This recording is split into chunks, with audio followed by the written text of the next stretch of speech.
जय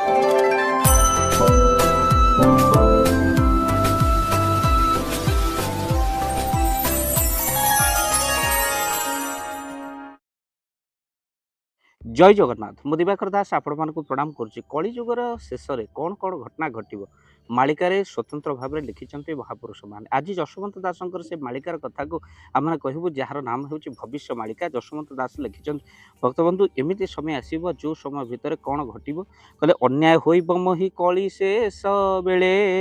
आउ केही काहाको न मानिबे पुणी से ही काले भक्तबंधु कली शेष समय आउ केही काहाको मानिबेनी आज मालिकार कथाटे आपण मन को निहाती भाव पाबुथिबो कहीं सत्य हो चली मालिका घरे आउ ना स्त्री स्वामी के मानुचे ना पुओ बाप को मानुचे आउ कहीं क्या मान्य वृत्ति आउ रही जहाँकि कली शेष बेले घटना घटे बोली महापुरुष जशवंत दास मालिकार लिखिदे जाइछन आउ अन्याय एमती हेबो आज देखो आईन कानून जो भली भाव रही आज जो क्रोधी माने से माने कौन कर क्रोधरे हत्या कर आईन कानून मान्यता अच्छी ना क्या डर भय अच्छी तेणु कहीं क्या मानबेनी बोली महापुरुष लिखिते तेणु गोटे देखो छकरे छकरे ए छुरी गलिले गलिले गुड़ी मोड़े मोड़े मृत्यु जीवन को आतंकित कर सत्य हो चली मालिका अन्याय होइब मही कली शेष बेले कहीं क्या न मानबे पुणी से काले तेणु जो भाई कोहल दंडविधि आईन व्यवस्था कर तो से कहीं क्या मानुना जड़े जन को मर्डर कर सारापर किसी दिन जेल आउे बेल रे बोलूँ तेणु अपराधी आज से माने कौन होती ना अपराधी मन भितर आ भय ना जहाँकि महापुरुष मालिकार लिखिते कहीं क्या मानबे ना पुनश्च महापुरुष कहले कहले राम पक्षी खाइण जे करुथिबे व्रत नारी माने स्वामी को जे न कहिबे सत जशवंत दास केड़े बड़ सत्य कथा लिखि राम पक्षी खाइण जे करुथिबे व्रत राम पक्षी कहले कुकुड़ा देखो कुकुड़ा आज सबू नारी माने खाई चली जे कि सुदशा व्रत करुचंती हेले कुकुड़ा अंडा फास्टफुड दुकान रे भिड़ आउ से माने कौन कर याडे सुदशा व्रत करुचंती हेले कुकुड़ा अंडा खाउचंती जहां स्पष्ट भाव में शास्त्र निषेध कर आम चैनल माध्यम आपन को निवेदन करी तेणु कुकुड़ा अंडा एगुड़िक जमा खाई व्रत करतुनि ना व्रत निष्फल हो विध माने जदि कुकुड़ा आउ तो सहित अंडा एगुड़िक सब खाती जहाद्वारा स्वामी परलोक में बहुत दुख कष्ट प्राप्ति करते तेणु से राम पक्षी खाइण करुथि व्रत नारी माने स्वामी की न कहे स्वामी मान को स्त्री माने केबे सत कहबेनि कहीं आपड़ देखुं निकटने किभली भाव में स्वामी को हत्या करोटी बाथरूम भीतर को स्वामी लाश मिललान तो कौटी ग्राइंडिंग रे स्वामी को पेशी दिगला ये कथा आपण मैंने देखुं आउ भक्तबंधु राम पक्षी खाइण करुथि व्रत अंडा चिकेन खाई एगुड़िक सब व्रत कर जहाँकि बिल्कुल करने कथा न निष्फल हो सुदशा व्रत तेणु आम व्रत करुचु महाप्रभु जगन्नाथ मंदिर को जाऊे एपटे कुकुड़ा अंडा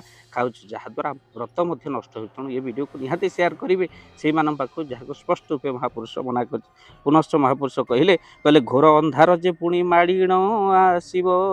7 दिन मोहिर जे कुकुआ भय हेब भगवंत 7 दिन अंधार माड़ी आस जो अन्याय अनीति अति हे ये अज्ञान अंधकार माड़ी आस 7 दिन अंधकार कथा महापुरुष जशवंत दास लिखिं 7 दिन अंधकार से समय हम कुकुआ भय हम भक्तबंधु आउ गोटे भयर कथा महापुरुष लिखिं जशवंत दास अच्युतानंद महापुरुष मालिकार 7 दिन अंधकार कथा तो आम शुणीचु जे अकाल होइब काल बौल कुहुड़ी आसब माड़ी 7 दिन जे अंधार होइब आ बुद्धि ज्ञान जीव हुड़ी तेणु महापुरुष अच्युतानंद लिखला बेले एवं जशवंत दास से कथा को कहते 7 दिन अंधार निश्चिंत भाव में घटव आ महापुरुष कहले 7 दिन अंधार होइब कली शेष बेल जहाँकि कुकुआ भय भक्तबंधु ये समय निर्धारण न कले महापुरुष जशवंत दास इंगित कर निश्चिंत भाव में संकेत देते निश्चिंत आग को 7 दिन अंधकार हम आउ कथा गोटे जोड़ी जे कि कुकुआ भय से 7 दिन अंधकार हम तेणु भक्तबंधु महापुरुष जहाँ लिखिं मालिका ताहा सत्य आग को आसूची भयंकर समय तेणु महाप्रभु जगन्नाथ प्रार्थना करवा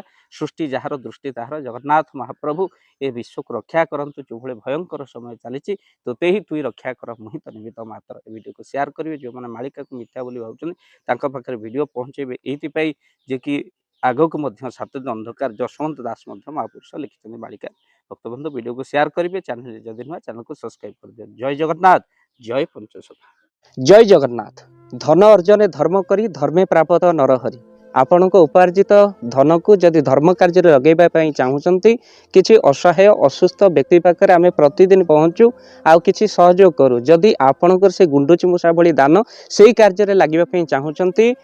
स्क्रीन रे चलीथिबा ए नंबर रे एबे कॉल करंतु आमे दबु आपनको फोन पे नंबर आपनकर जेतिकी समर्थ रहिछि बा सामर्थ्य अनुसार आपण प्रदान करिवे आपनकर अर्थ राशि एबे आपण जानिके आनंदित हेबे गोटी एम्बुलेंस किना जाइछि केवल रोगी सेवा पई जदि आपनकर किछि अर्थ से एम्बुलेंस पई आपण सहयोग करिबा पई चाहंती तो एबे कॉल करंतु एही नंबर रे आपनको अशेष अशेष धन्यवाद जय जगन्नाथ।